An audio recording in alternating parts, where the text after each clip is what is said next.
Projection of line से बहुत ही अधिक प्रॉब्लम आने के कारण हम उसके बेसिक को समझते हैं कि पहले हम क्या बनाएंगे, उसके बाद हम क्या बनाएंगे। तो इससे जो है हमें बनाने में बहुत ही आसानी होगी और हम किसी भी समस्या को बना सकते हैं। तो यहाँ हम क्वेश्चन एक हम देख रहे हैं, चूँकि यह क्वेश्चन बहुत ही इम्पोर्टेंट है और हम इसे बनाते हैं और इसमें हम उसके प्रोसेस को भी समझते हैं। ए 90 mm लॉन्ग लाइन, एक लाइन है, एक लाइन इस तरह से है जिसका कि लंबाई कितना है, 90 mm है। Line is parallel to and 25 mm in front of the VP. ये लाइन जो है क्या है, 25 mm क्या है, इन फ्रंट है। ये जो है वीपी है, वीपी से 25 mm इन फ्रंट है, in front of the VP. It's one end is, इसका जो एक इंड है, मान लीजिए ये इंड है, one end is in the HP, इसका जो एक इंड है वो एचपी पर है, ठीक है। While the other is 50 mm above the HP, इसका जो दूसरा जो सिरा है, वो दूसरा जो इंड है वो एचपी से यहाँ से 50 mm एबव है।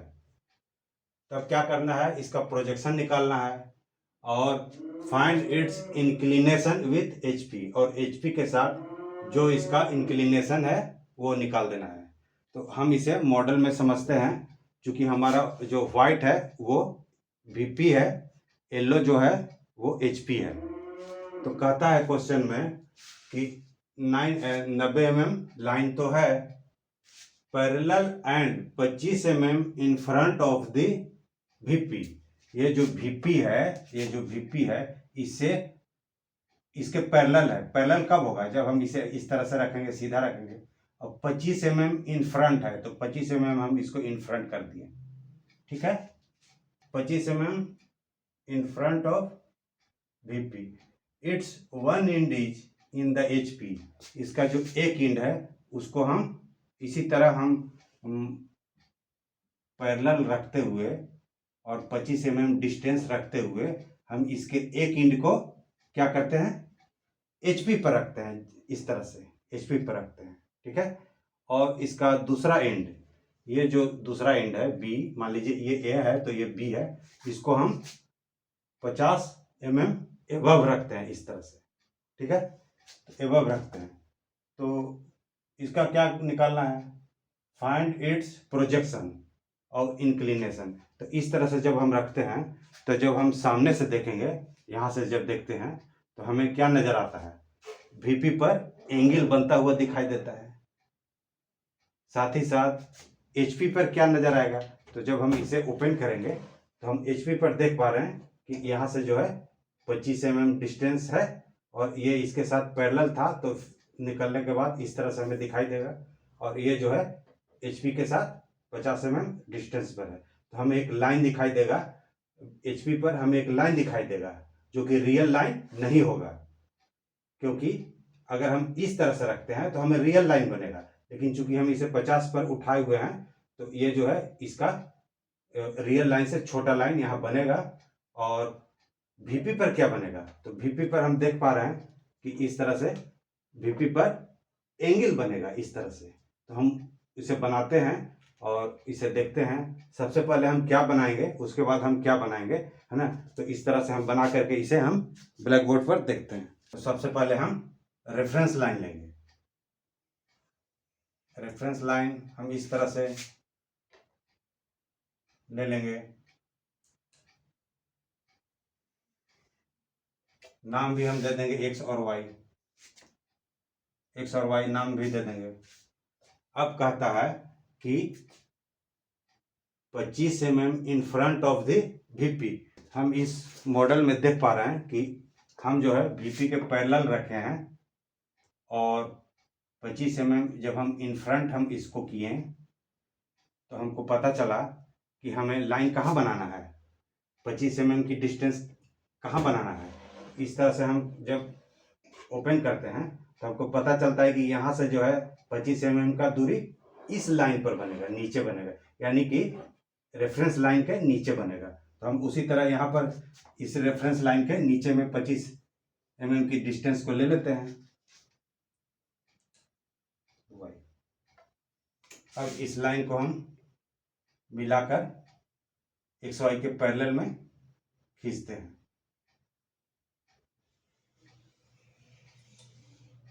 चूंकि हमने 25 लिया तो हम 25 यहाँ दिखाएंगे।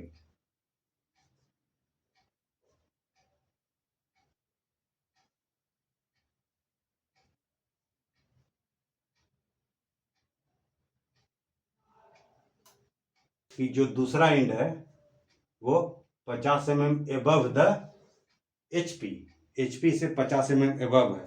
कि जब हम इसे HP से इस तरह से, हमारा ड्राइंग था तो इस तरह से हम देख पा रहे हैं कि जब इस तरह से है तो 50 mm का डिस्टेंस कहाँ बन रहा है, तो यहाँ बन रहा है। तो हम इसे ऊपर में लेते हैं, 50 mm का डिस्टेंस ऊपर में लेना होगा। अब इन दोनों को मिला करके XY के पैरेलल में लाइन हम बनाते हैं इस तरह से। क्योंकि ये 50 है, इधर भी 50 है, हम इसे 50 लिख देते हैं। जो काम हमारा हो गया। It's one and is in the HP पर है। यहाँ पर देख पा रहे हैं कि चूंकि VP से 25 का डिस्टेंस पर है, जब इसे 25 mm की डिस्टेंस पर जब हम इसे रखते हैं, तो जब हम सामने से देख रहे हैं तो हमें VP पर टच करता हुआ दिखाई देगा। इस रेफरेंस लाइन से हमें ऐसे लाइन दिखाई दे रहा है, ठीक है।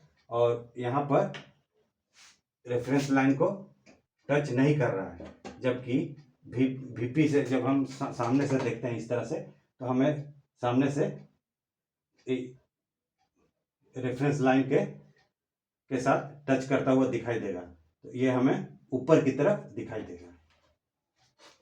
तो अब हमें पता चल गया है कि जो भी लाइन बनेगा, जो भी हम लाइन बनाएंगे वो ऊपर की तरफ टच करता हुआ XY के साथ टच करेगा और ऊपर की तरफ एंगल बनेगा। ये लाइन का जो रियल साइज है वो कितना है, 90 है। अभी हम देख रहे हैं कि ये VP के साथ पैरेलल है, और चूंकि इस तरह से है तो ये जो है VP के साथ पैरेलल है, इसलिए ये रियल लाइन बनेगा, है ना। तो रियल लाइन जब बनेगा और ये VP पर बनेगा, तो इसलिए हम यहाँ से 90 का लेकर के यहाँ पर काटेंगे। 90 का डिस्टेंस लेकर के हमने जहाँ एक पॉइंट बनाया है वहाँ से ये ऊपर वाले लाइन को हम काटेंगे।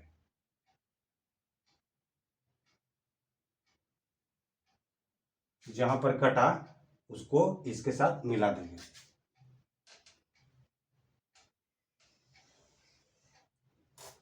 में क्या है, VP, नीचे में क्या है, HP। तो VP पर हम डैश देते हैं, तो इसे अगर हम A डैश लिखना होगा, इसका नाम B डैश ही देना होगा। साथ ही साथ इसे हम नीचे की तरफ प्रोजेक्ट करते हैं।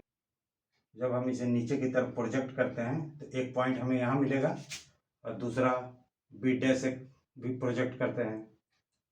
तो B डैश से जब इसको हम प्रोजेक्ट करते हैं एक पॉइंट हमें यहाँ मिलेगा।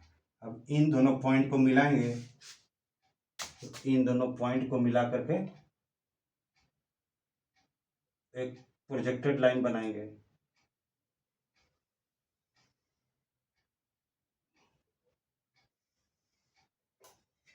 इसका नाम हम A देंगे और इसका नाम हम B देंगे, क्योंकि HP पर हम AB से डिनोट करते हैं और VP पर हम A डैश और B डैश से डिनोट करते हैं। प्राप्त हुआ, चूंकि ये TL है, ट्रू लेंथ है, जिसका कि 90 mm लंबाई मिला। अगर हम इसे मेजर करते हैं कि इसका साइज क्या है, तो हम देख सकते हैं इसमें हमें 72 प्राप्त हुआ। ये लाइन हमें 72 प्राप्त हुआ। अब कहता है कि चूंकि ये नहीं बताना है, लेकिन हमने इस तरह से मेजर किया कि देखिए ट्रू लेंथ को जब कोई एंगल पर मोड़ते हैं, नीचे 25 और ऊपर 50 हो, तो हमें 90 का हमें 72 लाइन मिलेगा। अब इसमें हमें प्रोजेक्शन बनाना था, तो हमने प्रोजेक्शन तो बना दिया, साथ ही साथ फाइंड इंक्लिनेशन HP के साथ। HP के साथ जो इंक्लिनेशन यहाँ बनाएगा, अब हम इसको पता करेंगे कि थीटा बराबर क्या होगा। तो हम थीटा आंसर में थीटा बराबर हम लिख सकते हैं। प्रोटेक्टर का सहारा ले रहे हैं और देख पा रहे हैं कि हमें यहाँ पर हमें 35 प्राप्त हुआ, तो 35 डिग्री आंसर होगा। तो हमने इस तरह से निकाल दिया। तो इस तरह से आप बनाएं, आपको भी बन जाएगा। अगर कोई प्रॉब्लम होगा तो फिर कमेंट करें, मैं बताने का प्रयास करूँगा।